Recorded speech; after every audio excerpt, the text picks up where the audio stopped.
সুপ্রিয় শিক্ষার্থী বন্ধুরা, সবাইকে বাংলা সম্ভারের পক্ষ থেকে জানাই স্বাগত। প্রতিনিয়ত বাংলা সম্ভার বাংলা ভাষা, সাহিত্য, ব্যাকরণ এবং বাংলা শিক্ষাকে সহজ সরল করার লক্ষ্যে নিয়মিত কাজ করে যাচ্ছে। তার ধারাবাহিকতায় বাংলা সম্ভারের আয়োজন সাহিত্য কথন, যেখানে বিভিন্ন শ্রেণীর বাংলা প্রথম পত্রের সাহিত্য অংশের গদ্য ও কবিতা নিয়ে সংক্ষেপে আমরা সহজভাবে আলোচনা করে ব্যাখ্যা দিয়ে থাকি। আজকে আমাদের আলোচনার বিষয় 1935 সালে মাসিক মোহাম্মদী পত্রিকায় প্রকাশিত সুফিয়া কামাল রচিত একাদশ-দ্বাদশ শ্রেণীর তাহারেই পরে মনে কবিতাটি। আলোচনা শুরু করার আগে আপনাদের কাছে অনুরোধ, যারা আমাদের চ্যানেলকে এখনও সাবস্ক্রাইব করেন নাই, সাবস্ক্রাইব করে পাশে থাকা বেল আইকনটি বাজিয়ে দিন। বাংলা সাহিত্যে এমন কিছু কবিতা আছে যা পড়ার পর মনে হয় এখানে ঠিক কি হচ্ছে। বসন্তের কথা বলা হচ্ছে, অথচ পুরো কবিতা জুড়ে একটা বিষণ্ণতার সুর। সুফিয়া কামালের তাহারেই পরে মনে ঠিক তেমনই একটা কবিতা। চলুন আজ এই কবিতার রহস্যটা ভেদ করা যাক। তো কে এই কবি যিনি বসন্তেও এমন নীরব?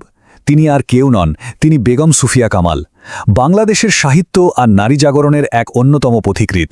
তার জীবনটা একটু জানা দরকার, কারণ তার জীবনের মধ্যেই কিন্তু এই কবিতার আসল রহস্যটা লুকিয়ে আছে।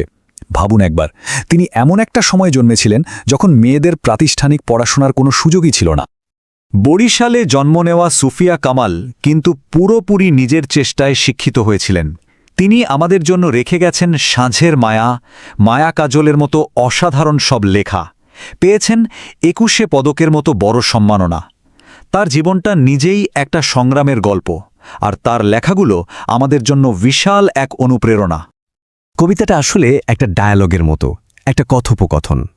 একদিকে প্রকৃতিতে বসন্তের কি দারুণ আয়োজন, চারিদিকে প্রাণের ছোঁয়া, আর ঠিক তার উল্টো দিকে কবির মনে এক গভীর উদাসীনতা। এই দুই বিপরীত অনুভূতি টানাপড়েনে কবিতাটাকে এত অসাধারণ করে তুলেছে। কিন্তু প্রশ্ন হলো, এমন দ্বন্দ্ব কেন? কবিতাটা শুরুই হচ্ছে একটা প্রশ্ন দিয়ে।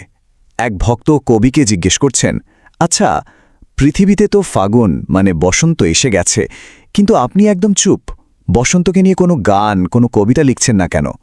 এই একটা প্রশ্নই যেন আমাদের একটা বড় রহস্যের দিকে ঠেলে দেয়।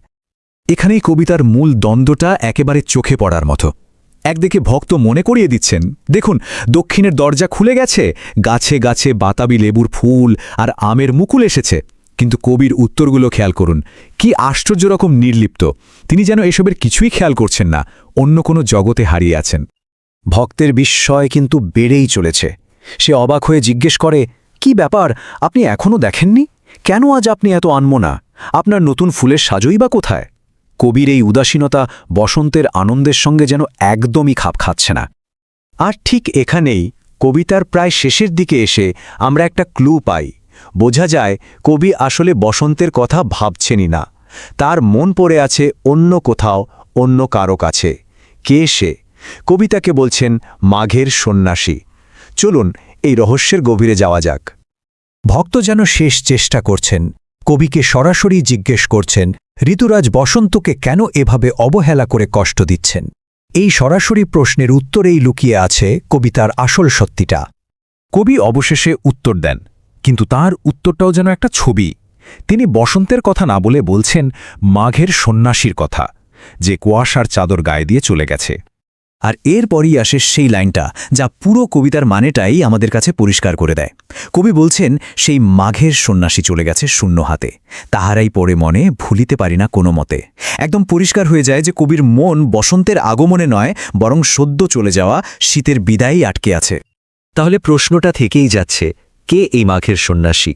কেন তার জন্য কবির মন এত খারাপ? এর উত্তরটা কিন্তু আর প্রকৃতির মধ্যে নেই। এর জন্য আমাদের যেতে হবে কবির একেবারে ব্যক্তিগত জীবনের একটা দুঃখের অধ্যায়ে। এই টাইমলাইনটা একটু দেখুন।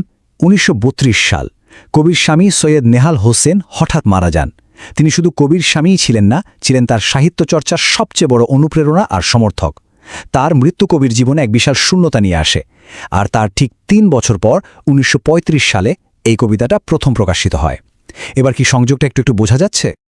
তার মানে ব্যাপারটা দাঁড়াচ্ছে, এই কবিতায় যাকে মাঘের সন্ন্যাসী বলা হচ্ছে, তিনি আসলে কবির প্রয়াত স্বামীরই এক শক্তিশালী রূপক বা মেটাফোর।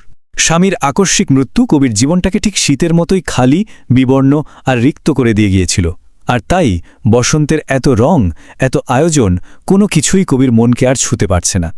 আর ঠিক এ কারণেই এই ব্যক্তিগত শোককে এমন অসাধারণ শিল্পে রূপ দেওয়ার কারণেই তাহারেই পরে মনে বাংলা সাহিত্যের এক অমর সৃষ্টি। কিন্তু একটা ব্যক্তিগত অনুভূতির কবিতা কিভাবে এত মানুষের প্রিয় হয়ে উঠল, চলুন এর কিছু কারণ খুঁজে দেখি।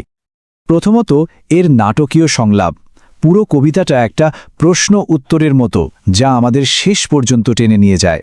দ্বিতীয়ত, প্রকৃতি আর মানুষের মনের অনুভূতির এক অসাধারণ মেলবন্ধন ঘটেছে এখানে।